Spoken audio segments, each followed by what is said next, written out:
Jeg har så valgt kildetekst 2, som hedder Vestens snak om demokrati og hykleri. Ophavsmanden til den her artikel er Mohammed Mahdi Akef, som er generalvejleder i det muslimske broderskab.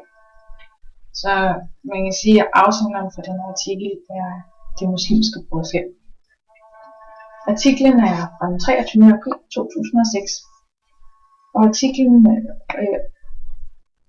er skrevet på baggrund af valget i 2006, hvor at Hamas vinder flertal, og dermed skaber det en Hamas-ledet regering,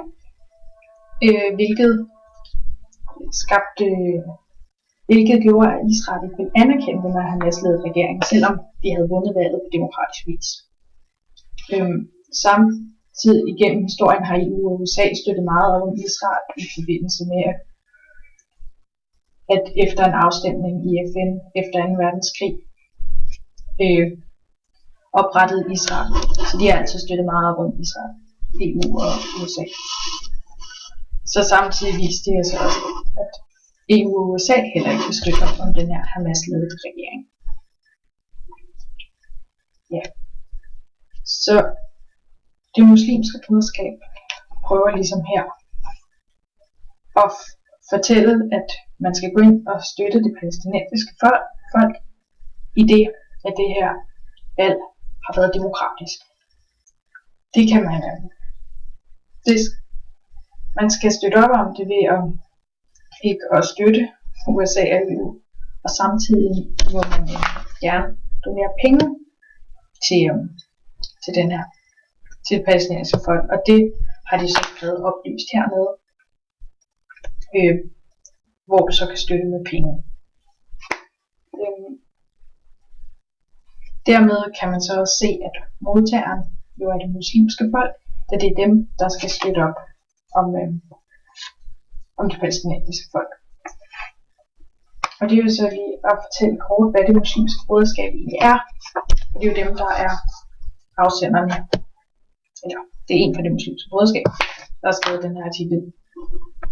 Og det muslimske broderskab er en blanding mellem en politisk og religiøs organisation, og er stiftet i 1928 af Hassan al-Banna. Og målet med den her organisation har været at skulle skabe en islamisk stat. Men de har dog siden 1970'erne afvist brugen af vold.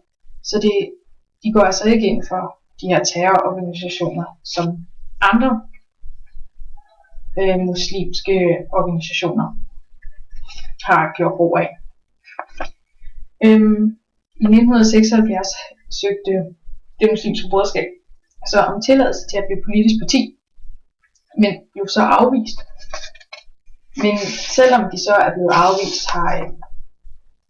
har mange for partiet uafhængigt af partiet stillet op til parlamentvalg, og derfor i 2005 er der et tal på 88 medlemmer af parlamentets 444 pladser, der kommer fra det muslimske broderskab. Så derfor har de stadig en meget stor indflydelse. Og det her, det foregår så i Egypten. Men ellers er de anerkendt som en velgørenhedsorganisation, fordi at de hjælper rundt om i landet. Og derfor har de som sagt også fået den her vigtige rolle i Egypten. Samtidig så kritiserer broderskabet meget af de andre muslimske organisationer, der bruger våben og terror, fordi at de ikke synes, at det er sådan, man skal udtrykke sine politiske og religiøse holdninger. Ja. Men artiklens ophavsmand prøver så at argumentere for, at man skal støtte op med det palæstinensiske folk, og hans belæg ligger ofte i Koranen. Koranen, som er Bibelen for muslimerne, og dermed kan argumentere han på baggrund af den. Og han argumenterer for, at hvis du hjælper, så vil Allah belønne dig. Det står for eksempel her, Gud har velsignet jer med at huske på, at uanset hvor du anvender hvad som helst, vil Allah erstatte det, og han er den bedste forsørger. Så her med skriver ham er generalvejlederen i det muslimske broderskab, og hvis du hjælper, så vil Allah belønne dig. Men samtidig skal man så tænke over, at den her artikel, at det ikke er den primære kilde. Da vi kan se, at da der står hernede,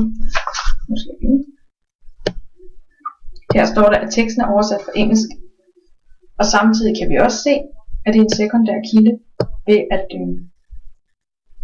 forfatteren har skrevet forkert henvisning forfatterens anmærkninger. Det er samtidig noget at lægge mærke til, at forfatteren har skrevet, at ham her, generalvejlederen, har skrevet en forkert henvisning. Dog har jeg slået det op på nettet, og det viser sig, at det ikke er en forkert henvisning. Så det virker som om, at der er nogle fejlkilder i forhold til oversættelse af Koranen også.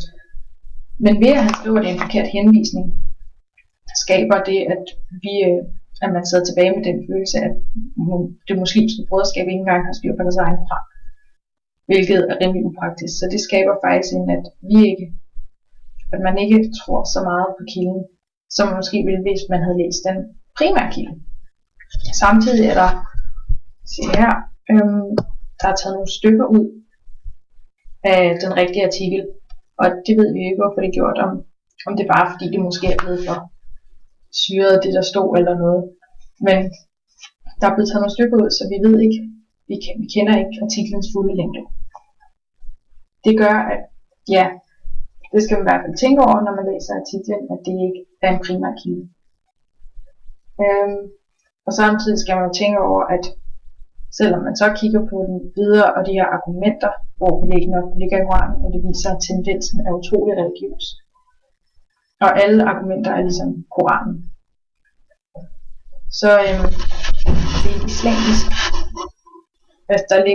Det er meget, der bruges religionen islam til at argumentere. Men formålet med kilden var jo ligesom at samle de her penge ind til palæstinensiske folk og støtte op om det palæstinensiske folk. I det, at de har haft et demokratisk valg, og der er nu en Hamas-ledet regering, og det burde være i orden, nu hvor de har valgt demokratisk. Netop skriver han jo, at de har gjort, som EU og USA ønsker. Ifølge Muslimrådet af USA og EU udgør de palæstinensiske valg i januar 2004 til Hamas flertal, så syntes USA og EU pludselig ikke mere af demokrati og det. På den måde er der en stærk kritik af USA og EU her. For det kunne ligesom være hans skjulte formål at fortælle, at USA og EU ikke er troværdige. For USA og EU står lige pludselig ikke inde for de ting, de har stået inde for førhen, fordi de ikke er, som de vil have det nu. For USA og EU er ikke interesseret i at have en Hamas-ledet regering her.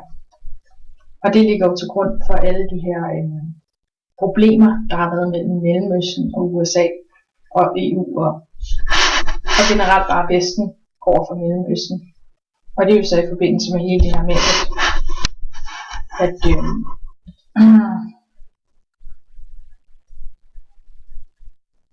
hele det her problem med Israel startede ud med. Fordi at der har været den her konflikt mellem Israel og resten af Mellemøsten. På grund af den måde, Israel blev oprettet på. Israel blev oprettet efter en afstemning i FN. Og her stemte alle de mellemøstlige lande imod. Og dermed har det skabt uroligheder mellem Mellemøsten og Vesten. Samtidig er Mellemøsten og Vesten meget forskellige syn på hvordan man leder en regering. Hvor at Mellemøsten ofte ønsker en leder, da deres befolkning er meget baseret på religion, er Vesten mere et demokratisk samfund. Så dermed skiller de så også meget ud fra hinanden på den måde. Men som sagt,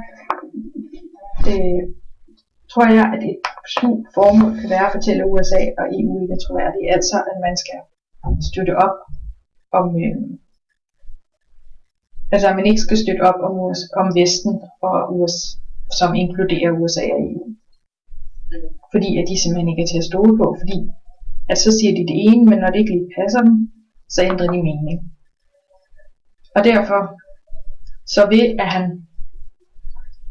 ved at ham her, generalvejlederen opfordrer til, at at man skal støtte med penge til det palæstinensiske folk, får han samtidig fortalt, at USA og EU ikke er troværdige. Og det ser jeg i hvert fald som et skjult formål i den her artikel at fortælle om USA og EU.